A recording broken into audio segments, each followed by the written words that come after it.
हरिओम। प्रातः स्मरणीय परम पूज्य गुरुदेव गोवर्धन मठ पीठाधीश्वर जगत गुरु शंकराचार्य जी के चरणों में बारंबार प्रणाम करते हुए प्यारे देशवासियों, राष्ट्रोत्कर्ष अभियान में आप सभी का हार्दिक स्वागत अभिनंदन वंदन करता हूँ।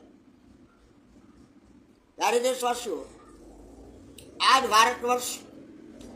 पूरी तरह से ईसाई और यहूदी मिशनरियों के हाथों का शिकार हो चुका है। शासन तंत्र किसी भी दशा में सनातन के अस्तित्व को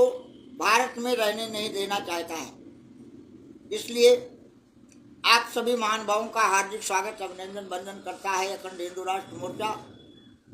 और आशा करता है कि आगामी महाकुंभ के पावन अवसर पर प्रयागराज की पवित्र धरती से हिंदू राष्ट्र निर्माण अभियान संपन्न किया जाएगा। आप सभी लोगों से आग्रह है कि आगामी कुंभ में गंगा जी के घाटों पर अखंड हिंदू राष्ट्र मोर्चा के तत्वावधान में गंगा जी की आरती करने का निर्णय लिया गया है। आप लोग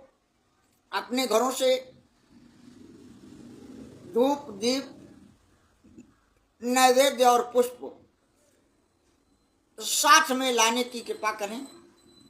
और हमारे शास्त्रों में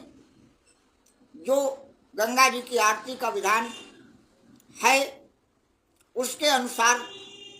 अखंड हिंदू राष्ट्र मोर्चा गंगा जी की आरती करने का निर्णय सार्वजनिक रूप से कर रहा है। आप सभी लोगों से आग्रह है कि आप अखंड हिंदू राष्ट्र मोर्चा के संपर्क सूत्र 630 65 45 155 पर बताने की कृपा करें कि गंगा जी की आरती धूप, दीप, नैवेद्य और पुष्प अर्पित करने के साथ संपन्न किया जाना है। इसके लिए आपको अपना रजिस्ट्रेशन कराना होगा। संगठन का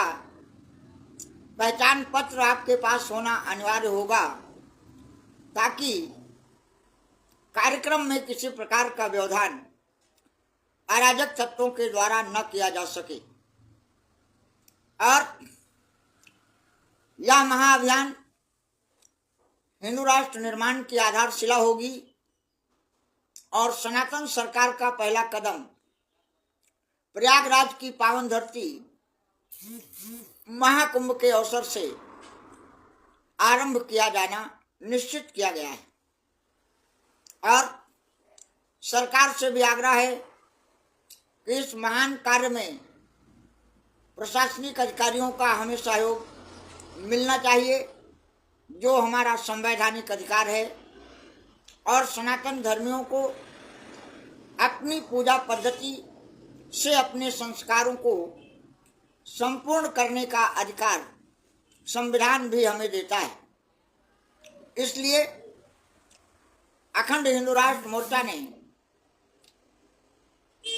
यह निर्णय किया है कि हम आगामी महाकुंभ में गंगा जी की आरती का कार्यक्रम संपन्न करेंगे, क्योंकि माता गंगा का अवतरण ही संसार के कल्याण के लिए, भगीरथ के पुरखों को तारने के लिए ब्रह्मलोक से हुआ था। और आज ऐसी पवित्र गंगा को जिस प्रकार से गंदे नाले में परिवर्तित करने का कार्य सरकारों के द्वारा किया गया, अनेक प्रकार के छल,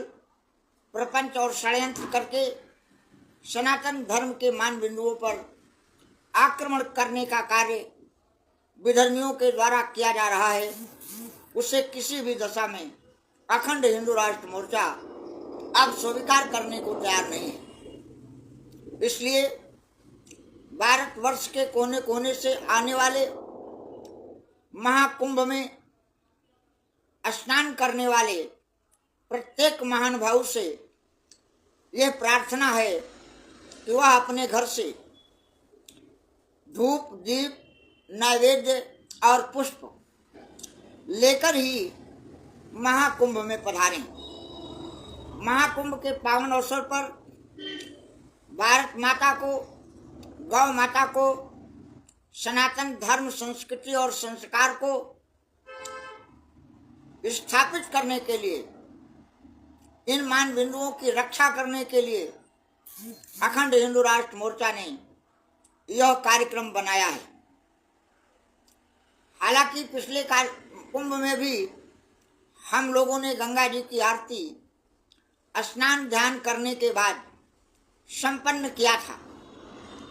लेकिन पुलिस प्रशासन ने उसमें व्यवधान डालने का प्रयास किया। घाटों पर माइक लगाकर इस प्रकार की घोषणा विधर्मी सरकार के द्वारा किया गया कि कोई भी व्यक्ति गंगा जी में स्नान करने के बाद धूप, दीप, नैवेद्य और पुष्प नहीं अर्पित कर सकेगा। यह सनातन धर्मियों के ऊपर सरकार का सीधा आक्रमण है और इसका संज्ञान लेते हुए अखंड हिंदू राष्ट्र मोर्चा सभी सनातन धर्मियों के इस मौलिक अधिकार की लड़ाई लड़ने का निर्णय कर चुका है और हमें सरकार से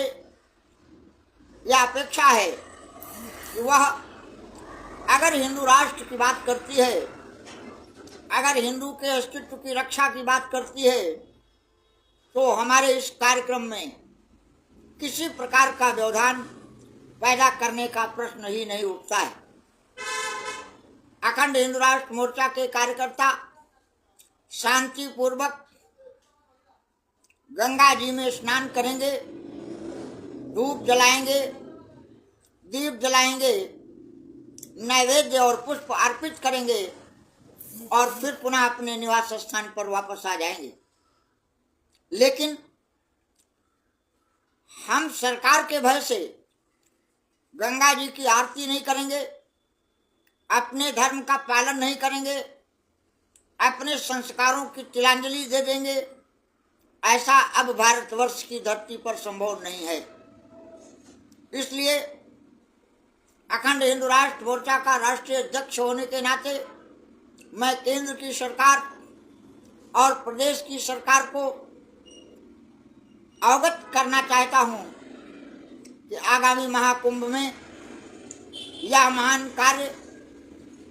पूज्य गुरुदेव के आशीर्वाद से संपन्न होने वाला है और